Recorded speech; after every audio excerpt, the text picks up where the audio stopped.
March 22, 1945. German Supreme Command West, Bad Nauheim, Germany. Field Marshal Albert Kesselring sits at his desk, studying intelligence reports spread before him. The Rhine River, Germany's last great natural defensive barrier, is about to be tested by the advancing Allied armies. Yet Kesselring is not especially concerned. The Rhine is wide, fast-flowing, and heavily defended. Every bridge has been destroyed. Any crossing will require enormous preparation: assault boats, pontoon bridges, air support, and massive artillery bombardment. Nothing about such an operation can be rushed. British Field Marshal Bernard Montgomery is preparing a major crossing near Wesel. According to German intelligence, the assault will come within a week. Montgomery has been stockpiling supplies for months: thousands of boats, aircraft, artillery pieces. When will Montgomery attack? Kesselring asked his intelligence chief. March 24th, sir. Possibly the 25th. He's following his usual method: extensive preparation, overwhelming force, minimal risk. And the Americans? General George Patton's Third Army is near Mainz, but the assessment is reassuring. Patton has little bridging equipment, few boats, and his troops are exhausted after the Battle of the Bulge. He will not be ready to cross for at least 2 weeks. Kesselring nods. That sounds right. Patton is aggressive, but even Patton cannot cross the Rhine without proper preparation. Then the door bursts open. An aide rushes in, clutching a message. His face is pale. Sir, urgent report from the Mainz sector. Kesselring takes the paper and reads it. Then he reads it again. This can't be correct. It's confirmed, sir. Multiple sources. Kesselring stares at the message. It is short. Its implications are staggering. American forces have crossed the Rhine near Oppenheim. Bridgehead established. Identity of commander: Third Army, General Patton. Crossing occurred last night, March 22nd. No prior bombardment. No preparation. They simply crossed. Kesselring turns to the map. Oppenheim is a small town. There is no bridge there. Defenses are light. Germany does not have the manpower to defend every mile of riverbank. Patton crossed the Rhine without telling anyone? Kesselring asked slowly. Apparently, sir. British intelligence didn't know. Even American headquarters may not have known until it was already happening. Kesselring leans back in his chair. For a long moment, he says nothing. Then, quietly, that's not supposed to happen. This is the story of how General George S. Patton crossed the Rhine, Germany's final major defense, earlier than anyone expected, without permission, and ahead of a massive, carefully planned British operation that was supposed to be the official Rhine crossing, and why German generals could not believe what they were seeing. Section 1. The Race to the Rhine. March 1945. Allied forces are driving toward the Rhine from every direction. It is the last major geographical barrier protecting Germany. Once it is crossed, nothing stands between the Allies and Berlin except open terrain and a collapsing German army. But crossing the Rhine is no simple task. In some places, it is over 1,500 feet wide. The current is strong. Every bridge has been destroyed. The eastern bank is fortified. Field Marshal Bernard Montgomery is planning Operation Plunder, a massive, textbook Rhine crossing near Wesel. It will involve over 250,000 troops, more than 30,000 artillery pieces, hundreds of boats and bridging units, massive air support, airborne drops, and weeks of preparation. Montgomery's philosophy is clear: methodical planning, overwhelming force, minimal risk, no surprises. Meanwhile, Patton's Third Army is pushing east at full speed, capturing city after city. By mid-March, they reach the western bank of the Rhine near Mainz. Patton stands at the river's edge, staring across into Germany. We're going across, he tells his staff.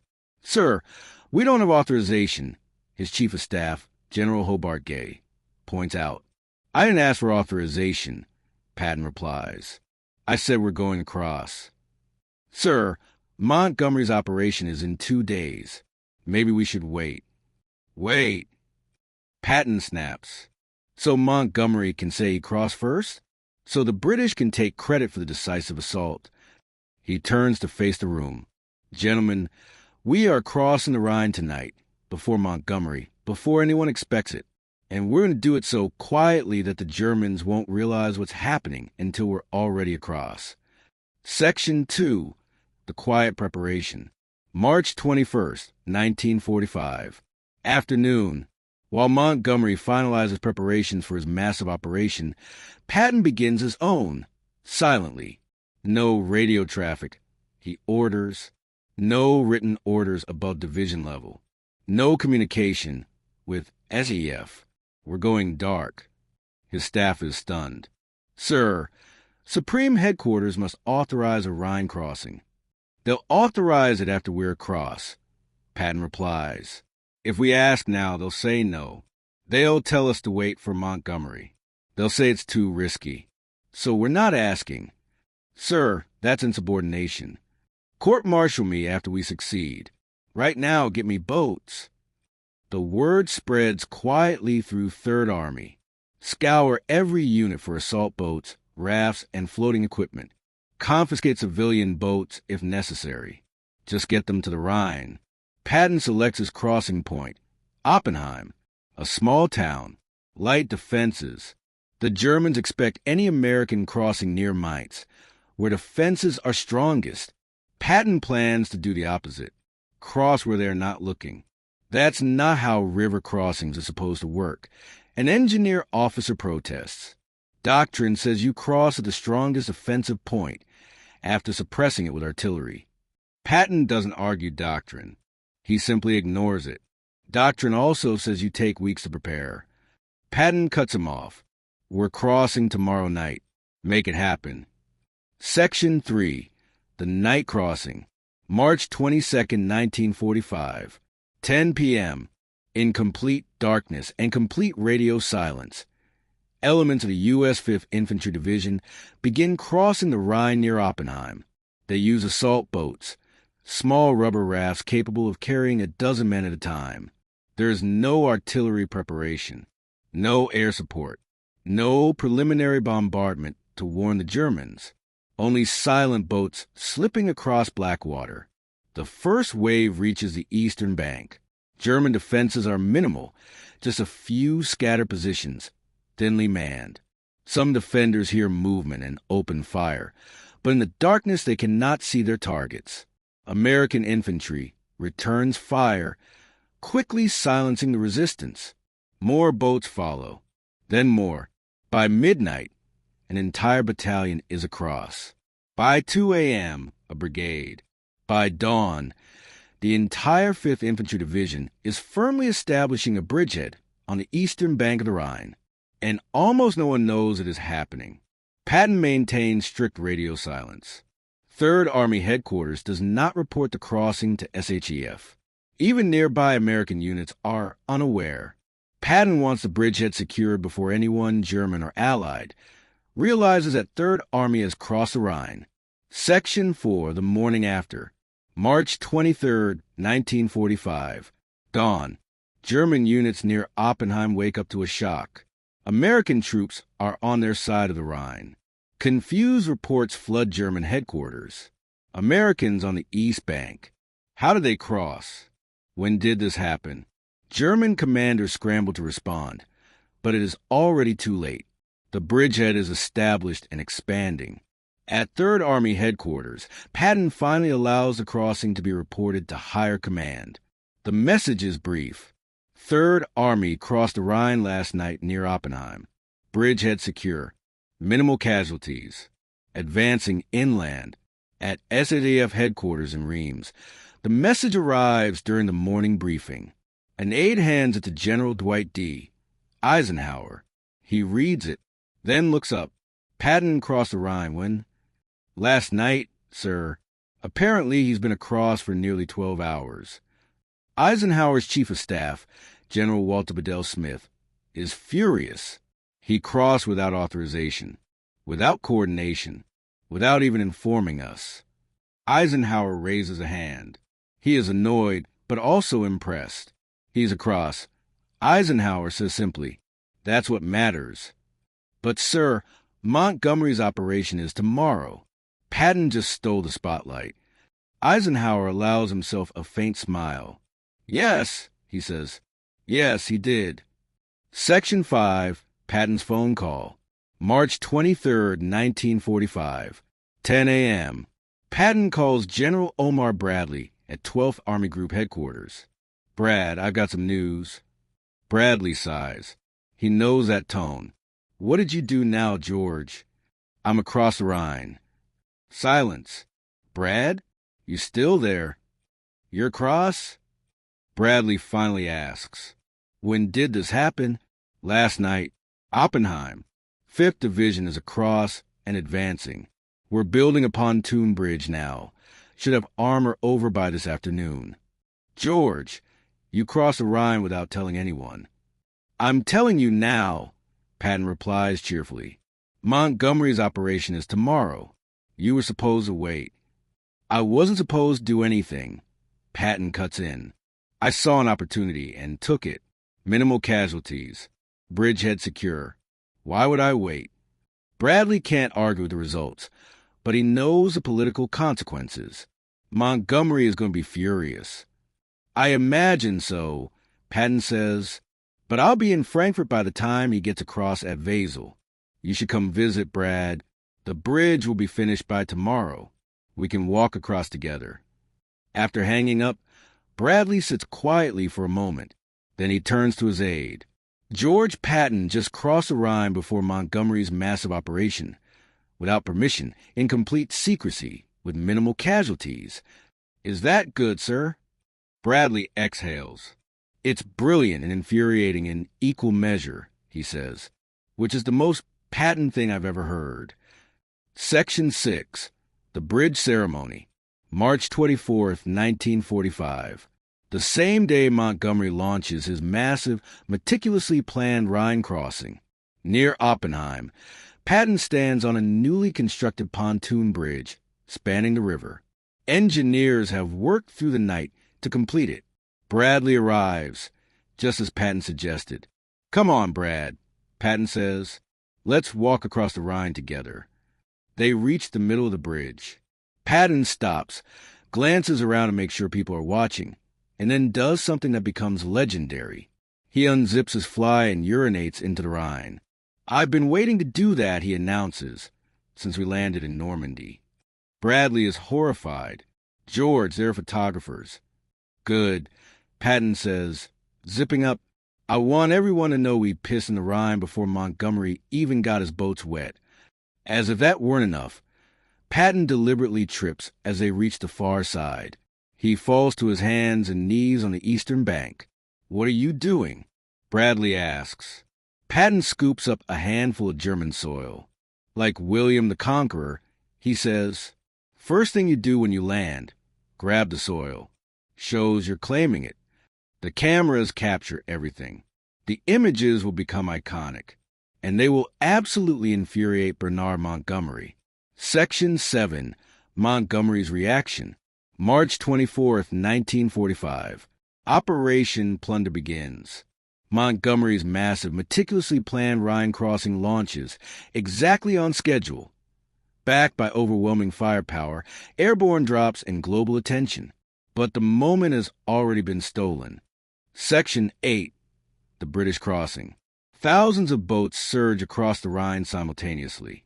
Artillery pounds German positions along the eastern bank. Aircraft roar overhead as paratroopers drop behind enemy lines. It is an overwhelming display of military power. Operation Plunder unfolds exactly as planned. Textbook execution, massive coordination, minimal casualties. From a purely operational standpoint, it is a success. But everyone knows the truth. Patton got there first. When Field Marshal Bernard Montgomery learns that Patton crossed the Rhine 24 hours earlier, using only a fraction of the resources and doing it in complete secrecy, he is furious. This is typical American showboating. Montgomery complains to his staff. Patton took unnecessary risks just to claim he was first. British newspapers, however, take a more generous tone. One headline reads, Patton beats Monty across the Rhine. The article notes, while Field Marshal Montgomery prepared his massive operation with characteristic thoroughness, General Patton quietly slipped across the Rhine with minimal fanfare and maximum effect. When Winston Churchill is informed, he reportedly laughs. "Good old Patton," he says, always in a hurry, can't even wait for the official crossing. Privately, Churchill adds to his aides. Patton crossed with one division and a handful of boats. Montgomery used 250,000 men and the resources of an empire. Both got across, but Patton's method was certainly more economical. Section 9, the German perspective. German commanders are still struggling to understand what happened. At a staff meeting, Field Marshal Albert Kesselring demands answers. How did Patton cross without us knowing? His intelligence chief explains. He attacked a weak point. Oppenheim was lightly defended. He crossed at night without artillery preparation, so we never detected a buildup. Once across, he expanded the bridgehead so rapidly that we couldn't contain it. By the time we mobilized counterattacks, his army was already over the river and advancing inland. Kesselring shakes his head. Montgomery, we can predict, he says. He follows doctrine. He prepares thoroughly. We can position forces and plan defenses. But Patton, Kesselring pauses. Patton is chaos. He doesn't follow rules. He doesn't telegraph his intentions. He finds weak points and exploits them before we even realize they exist. How do you defend against that? No one has an answer. Another German general sums it up bluntly. Patton crossed the Rhine like a thief entering a house at night through an unguarded window. Montgomery crossed like a battering ram through the front door. Both got inside, but only one surprised us. Section 10, the strategic impact. Patton's Rhine crossing has enormous strategic consequences. First, it proves the Rhine is not the impregnable barrier Germany hoped it would be. If Third Army can cross with minimal preparation, the river will not stop the Allies. Second, it forces German defenses to spread dangerously thin. They must now respond to Patton's bridgehead at Oppenheim and Montgomery's massive assault farther north. They do not have the manpower to stop both. Third, it electrifies Allied morale. The Rhine, the last great German defensive line, has been breached. The end is suddenly visible. Fourth, it humiliates Germany. Their final natural defense has been broken by a surprise attack they never saw coming. Within days, multiple Allied armies are across the Rhine. A river that was supposed to delay the Allies for weeks is crossed in a matter of days. Patton's crossing shatters the psychological barrier. One historian later observes, once Third Army got across, everyone realized the Rhine wasn't as formidable as it seemed. Other armies crossed with new confidence. Section 11, Eisenhower's statement. March 25, 1945. General Dwight D. Eisenhower issues a public statement. General Patton's Third Army has successfully crossed the Rhine River and established a bridgehead on the eastern bank. This achievement, combined with Field Marshal Montgomery's operation, marks a significant milestone in the Allied advance into Germany. The language is diplomatic. Credit is carefully shared. But everyone knows who crossed first. Privately, Eisenhower is more candid. George drove me crazy by crossing without authorization, he tells his staff. But I can't deny the results. He crossed with minimal casualties, secured a strong bridgehead, and beat Montgomery by 24 hours. Are you going to reprimand him? Someone asks. Eisenhower considers it. For what? He replies. Successfully crossing the Rhine? Winning battles? That's his job. The fact that he does it in ways that give me headaches doesn't change the fact that he's winning.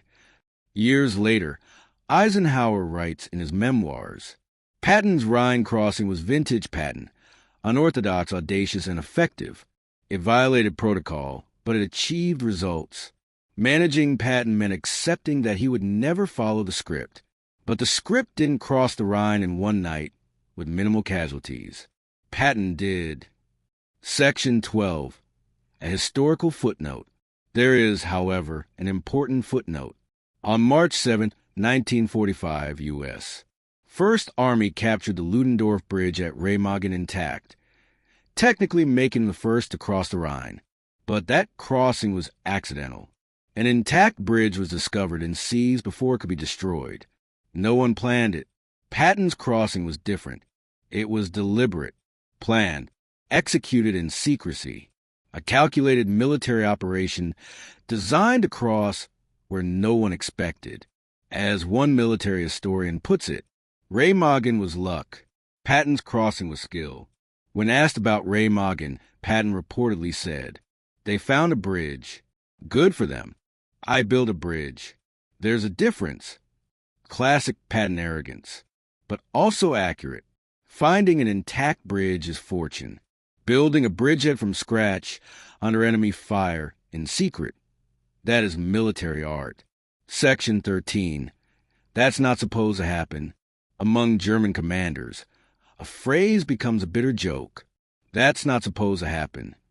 Patton isn't supposed to move that fast. He isn't supposed to attack without preparation. He isn't supposed to cross Germany's last great defense without warning. And yet, he did. He isn't supposed to cross major rivers in secret. He isn't supposed to be 50 miles ahead of everyone else. But he does it anyway.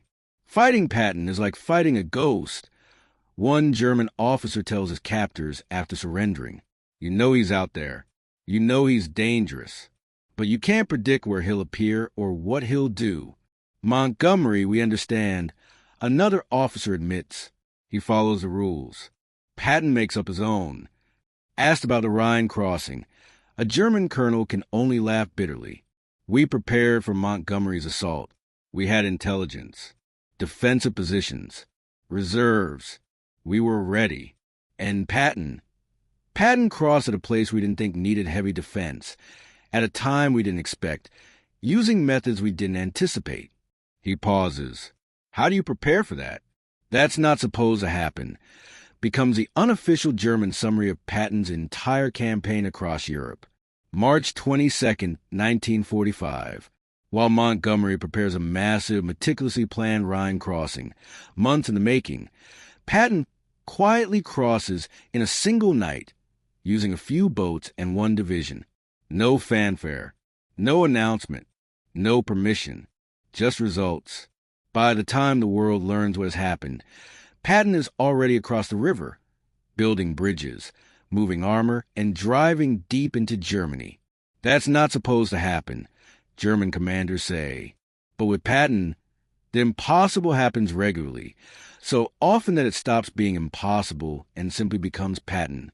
He moves faster than logistics say is possible. He attacks when doctrine says to consolidate. He crosses rivers without proper preparation, and he wins every time. That's not supposed to happen, is the story of Patton's career. Crossing the Rhine before anyone expects it, reaching objectives weeks ahead of schedule, winning battles with tactics that violate doctrine, pivoting entire armies in 48 hours, advancing 100 miles in a matter of days. None of it is supposed to happen. All of it does, because Patton refuses to accept supposed to as a limitation. When told something can't be done, he does it anyway. When told an operation will take weeks, he does it in days. When told to wait for authorization, he acts first and apologizes later. That's not supposed to happen. But it happens because Patton makes it happen. And when Field Marshal Albert Kesselring learns that Patton has crossed the Rhine in secret, without preparation ahead of Montgomery's massive operation, his quiet remark captures the entire German experience of fighting George S. Patton. That's not supposed to happen. With Patton, it always did.